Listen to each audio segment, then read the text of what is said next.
Hi friends, welcome to my channel అండి. Joy family vlogs Telugu. ఈరోజైతే సొరకాయ టమాటా కర్రీ ఎలా తయారు చేయాలో చూపిస్తానండి. దానికోసం అయితే ముందుగా గుండి పెట్టుకున్నాను. గుండిలో ఆయిల్ వేసుకుంటున్నానండి. ఆయిల్ పోసుకున్నాను. ఆయిల్ పోసుకున్న తర్వాత తాలింపు గింజలు వేసుకోవాలి. తర్వాత కరివేపాకు వేసుకోవాలి. తర్వాత ఆనియన్స్ వేసుకోవాలండి.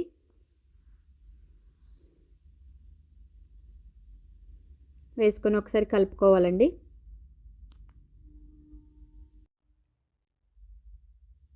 తర్వాత దీంట్లోకి అల్లం వెల్లుల్లి పేస్ట్ వేసుకోవాలండి. ఇది వేసుకుంటే కొంచెం రుచి వస్తుందండి సొరకాయ కర్రీకి. వేసుకొని 1 మినిట్ పాటు పచ్చివాసన పోయేంత వరకు వేయించుకోవాలండి. అల్లం వెల్లుల్లి పేస్ట్ వేయించుకున్న తర్వాత మూత పెట్టుకొని కూడా ఆనియన్స్ని 1 మినిట్ పాటు వేయించుకోవాలి. వేయించుకున్న తర్వాత దీంట్లోకి సొరకాయ ముక్కలు వేసుకోవాలండి.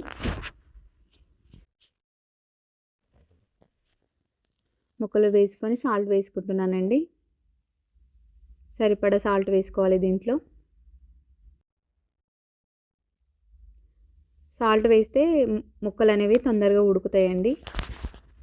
కలుపుకోవాలి సాల్ట్ వేసుకొని.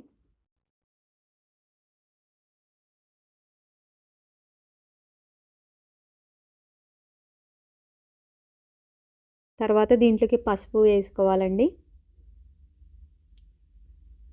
పసుపు వేసుకొని ఒకసారి కలుపుకోవాలండి. కలుపుకొని మూత పెట్టుకొని 5 to 10 మినిట్స్ వరకు ఉడికించుకోవాలండి దీన్ని.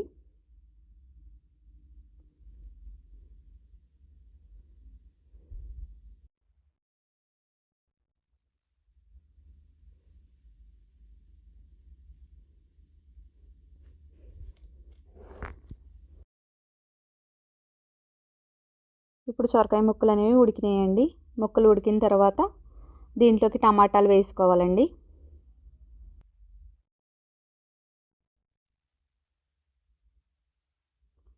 టమాటా వేసుకోవాలి. టమాటా వేసుకున్న తర్వాత టమాటా ఉడికేంత వరకు ఉడికించుకోవాలండి మూత పెట్టుకొని.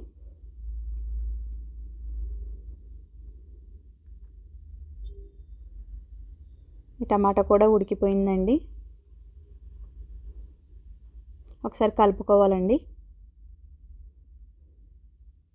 కలుపుకున్న తర్వాత దీంట్లోకి కారం వేసుకోవాలి.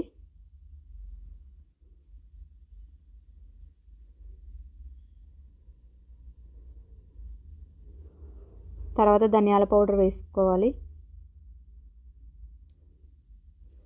ఇక దీన్ని కలుపుకోవాలండి ఒకసారి. వేసుకున్న తర్వాత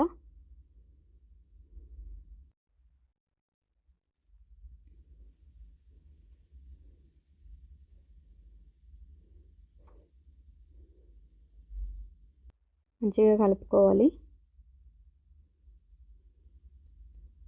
కలుపుకొని 2 మినిట్స్ పాటు ఉడికించుకోవాలండి. ఉడికించుకున్న తర్వాత నేను కొన్ని వాటర్ పోసుకుంటున్నానండి. మీకు కావాలంటే పోసుకోవచ్చు, లేకపోతే ఈ వాటర్ని స్కిప్ చేయొచ్చండి. వాటర్ పోసుకుంటేనే బాగుంటుందండి కర్రీ. ఈ చపాతీలు ఉన్నా జొన్న రొట్టెలు ఉన్నా తినొచ్చు.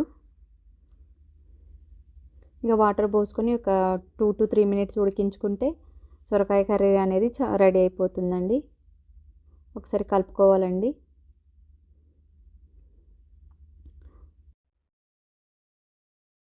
చాలా సింపుల్ అండి సొరకాయ టమాటో కర్రీ అనేది చేసుకోవడం.